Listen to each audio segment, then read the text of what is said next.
Hi, my name is Charles. I'm a full stack developer specializing in Python and React. I'm a huge fan of JavaScript and TypeScript. And today I'll be teaching you how to create web graphics in 2D and 3D on the web, where the user doesn't need to install anything, no Flash, no plugins, it just works. We will have an activity at the end where you will build a 3D solar system. If you don't have your laptop, that's okay. You can pair program with a friend. Everyone's friendly.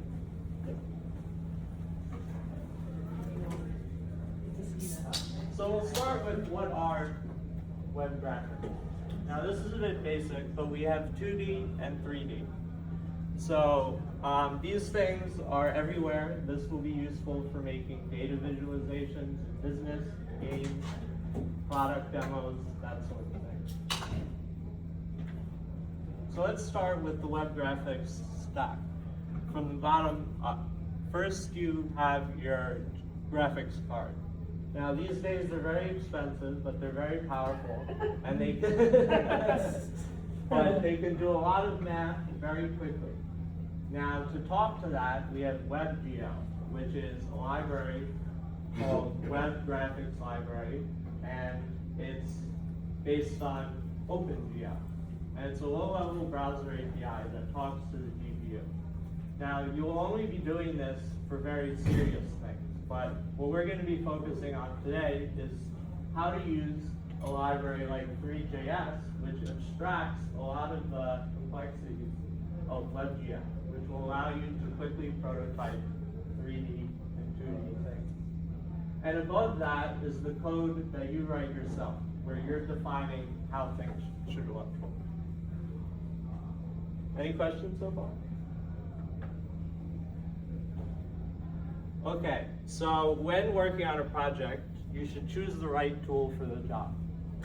Now, you should always start from the left to the right.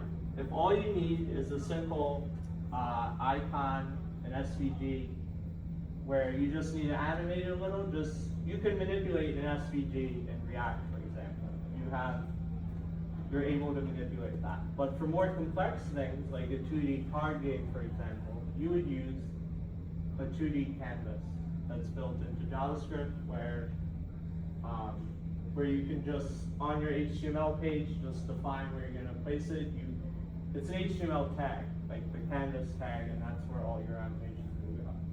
But today we'll be mainly focused with WebGL, which allows you to do 3D things and handle millions of triangles, and it's very fast. You can read 60 frames per second, so it looks smooth to the human eye. So what is WebGL? It's built on OpenGL, and this is the same thing that's on your phone when you play games. It runs on the GPU because it can do complex math very quick, and you don't need something like Flash. The user doesn't need to download anything, and it's very powerful, but it's very verbose. Later in this talk, I'll show you what WebGL code looks like, and you'll see what I mean.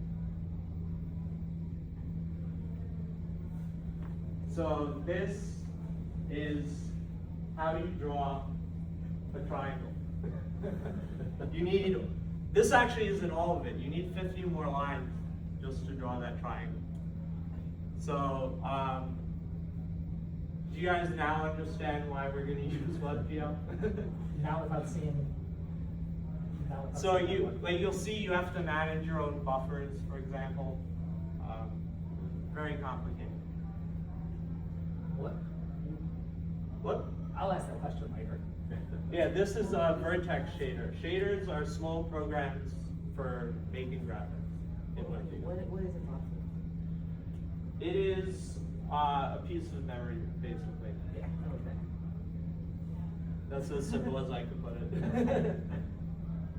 Charles, would that run in Canvas as well? What? Would this run like in a canvas, or what element do you put inside of it? Use this on a website. When you're this is a vertex shader, so you would write it, and then you would tell WebGL to use it. I mean, or 3GS. So that 50 lines is where like your projection matrix and stuff would have been. With what? Projection matrix and stuff, that would have been those 50 lines. Yeah. Okay. So we have 3GS. It has 100,000 GitHub stars. It started in 2010. There's over 1 million sites using it.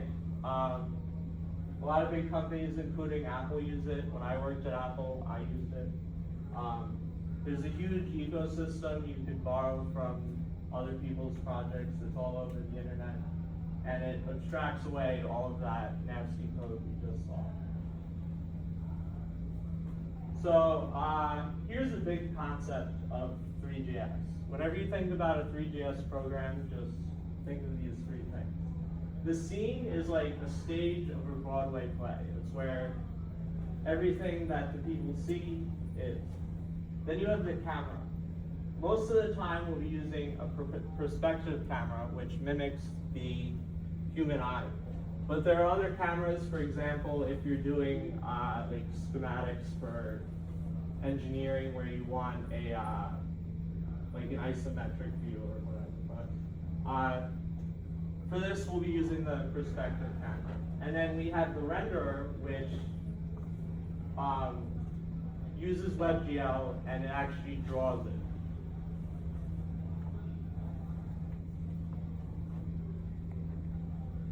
So this whole box right here is the scene. Then we have something called meshes. These are like objects. If you were to draw me, I would be a mesh. They're composed of a geometry, which is the shape, and then the material, which is like how shiny, how rough it is. Cube, sphere, torus is like a disk. We'll use that later when we draw Saturn in the activity. And then we have, by default, if you just draw something in 3JS, it will be black because you haven't defined light. If you want to define light, I'd recommend first starting with an ambient light, which isn't coming from any particular place, but it illuminates things. And then typically you'll have a sun, so you use the direct light for sun. Then we have the camera. This is what people see. And then there's a frustum, this triangle here, and that's anything outside of this people don't see. So for example, let's say you accidentally placed your camera and your cube or something. If you place the camera in the cube, it's not going to see anything. And then we have the renderer, which is what draws everything. Okay, so like I said, you have a mesh when you want to draw an object, and the geometry is the shape. You have 3JS comes with out of the box with several geometries like a box, sphere, cylinder, and so on. And then we'll get to the materials on a later slide. But these are the three fundamentals of creating an object in the scene. So here's the code. First, we define a geometry. We say 3.box geometry. We're giving it width, length, and depth of 1. Then we say it's going to be a standard material, so it's not shiny or anything special. We're just giving it a color. Then we take the two together, combine it into a mesh, and then we add it to the scene. Does that make sense so far? And I'm doing like a deferred cluster pipeline, and that's that. I assume that's the trade-off. What was that? You're not doing like deferred or cluster pipe, regular pipelines in this, and I'm assuming that's like the trade-off. Yeah. Okay. So lighting your scene. Ambient light is just to give light everywhere. Directional light is like a sun. Point light is like a light bulb. And spotlight is like a flashlight. There is an exception. If you use basic material, you won't need a light, but that's mainly for debugging. You would usually go back and change that later. Okay, so 3JS also comes with something very handy, the orbital controls. Now, the orbital controls lets you, it lets the user just play with the object. So they can drag it around, zoom in, and like orbit it. This also works on phones, which is very good. The perspective camera I spoke about earlier, we have a field of view. 75 is generally what the human eye sees, but you can play with that. Near is the closest visible distance. So like I said earlier, if you're behind that point, you won't see anything. And far is how far off you can see.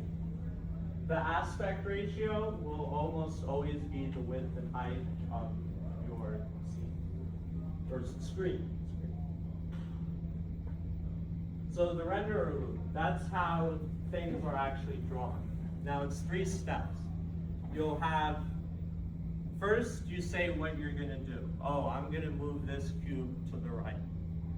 Then you have the render frame where this is captured, and then you have you use something called request animation frame, and this keeps it at 60 frames per second and keeps it stable.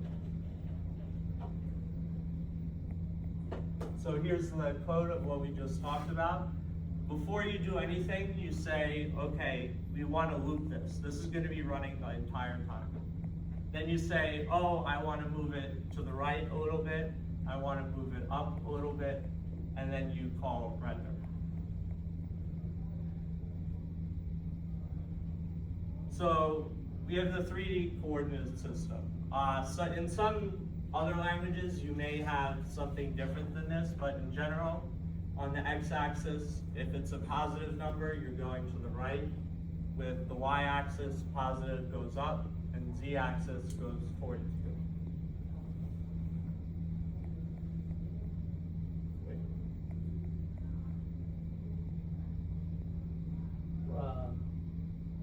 Z-axis towards you or away from you? So if you, let's say you did on z plus 1, it would go towards the camera. Not, oh. Okay, that arrow's cut off. Yeah, this is a bad graphic concept. So in general, when you're creating a project, first you'll create the scene, you'll give it a camera, you'll give it a renderer. You add what you're gonna add, whatever objects you want to add, and then you animate it with request animation. So the code of that is first we import it, we create a scene, then we're saying the field of view is 75, we give a normal aspect ratio of near and far. Then we say we're gonna push the camera towards us by 5. Then we say the renderer, where we're gonna say how big this is gonna be. We set it with inner width and inner height is on the page. We add it to the DOM, the HTML page itself. We create a box, we add it to the scene, and then this is the animation loop. First we say, request the next one, we rotate it a little bit, and then we add it to the scene. Any questions so far? I have a Yeah. question. So that is that camera.position.z. That's a set. That's like a. It's not a delta. It's like an actual point, right? So that actual point, not where it's coming from. Like if it was at 5 already, and you say 5 again, it's not a delta. You're not moving 5 more. It's No, it would set it absolutely. Oh, So it's if you wanted to do that, you would do plus equals. okay. Yep. What is the, like, I mean, for this example, what does the 75 mean, like the field of view? And it's like, I was thinking. So think of it this way. Like if I'm facing you guys, my eyes go like that. I can't see what's over there. But if I increased that 75 greater, I would see that more. Does that make sense? Yeah. It's an angle. Just think of how wide this is. Right. Like, Yeah, it's an angle, yeah, it's degrees. yeah. These slides will be available? Yes, in the Code and Coffee Discord, I will post the slides and the video that I'm recording, but I'm not really in frame, so we'll see about that. But yeah, any other questions?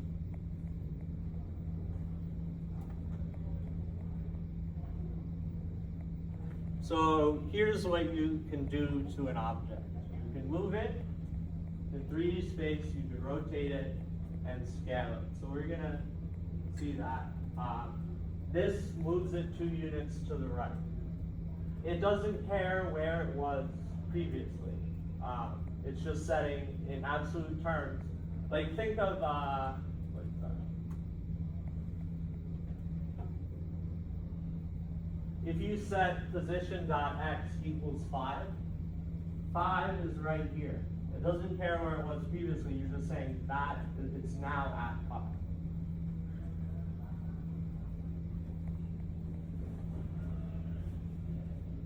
So when we talk about rotation, we're not using degrees directly. We use radians. Now a circle has 2 pi radians. So if we want to rotate 45 degrees, if you do the math, it comes out to pi over 4. So we're gonna make the mesh twice as tall, because x is 1, but we're setting this to 2, so it's now double. And then let's say instead of having to do this 3 times if you want to move it around, you can set 3 at a time. You can just set, here's the exact coordinates of where the mesh is going to go. Yep. It scales and rotates before doing verifying position, translate, or the translation. Okay, but I'll do an example. So this is going to be our mesh. First, we move 2 units to the right.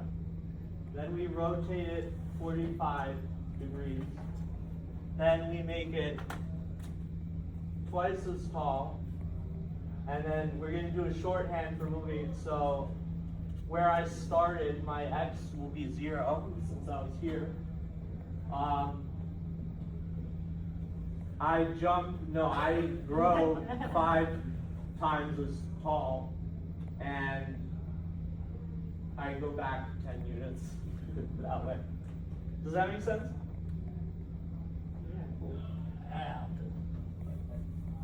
What? I'll play with it, like rotation and translation was it not associative or not commutative? So I'm just wondering what that.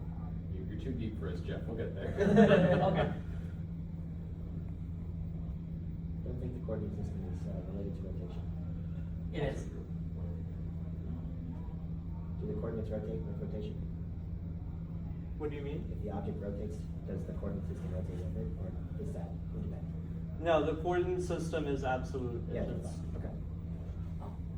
So let's say you just want to create a general layout of the scene you're doing. You're not going to go into detail on any one particular mesh. For a material, you would give it a basic, so you don't need to worry about lighting. It would be like red, no shadows, no anything. It's just a flat red. It's easier to compute, so it's faster too. You won't use that. You'll usually replace that with something else later.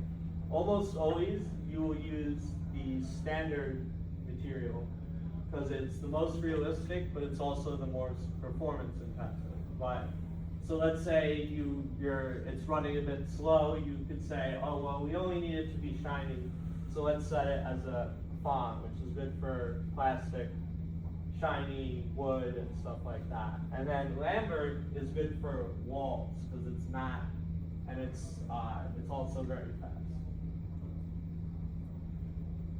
So to recap, we have the scene, which is where everything is. Just think of like the stage on Broadway. You have the camera, which is what the person sees. The renderer which is what the person draws. Meshes are objects. They have a geometry, the shape, and a material for its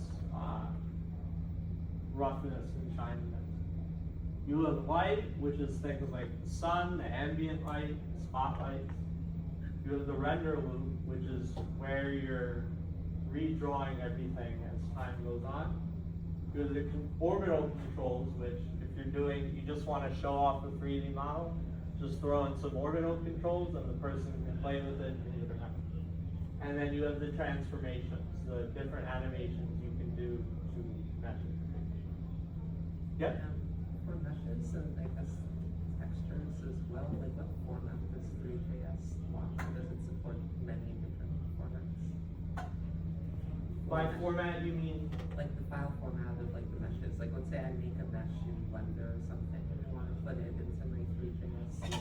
Oh yeah, it's very compatible with, Okay. pretty much any 3D related thing. Okay.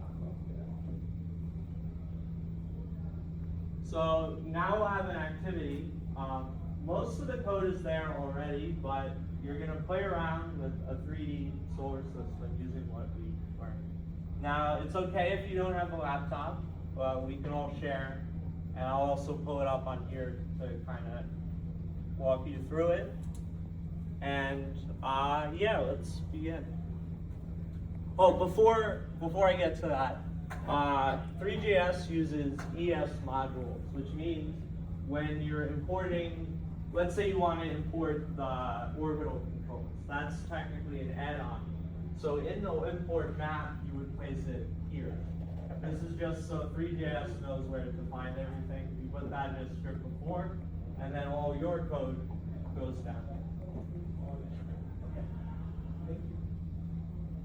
So here's where you'll find the activity. I'll give you a second to pull that out, and then after that, I'll pull it up on my screen as well.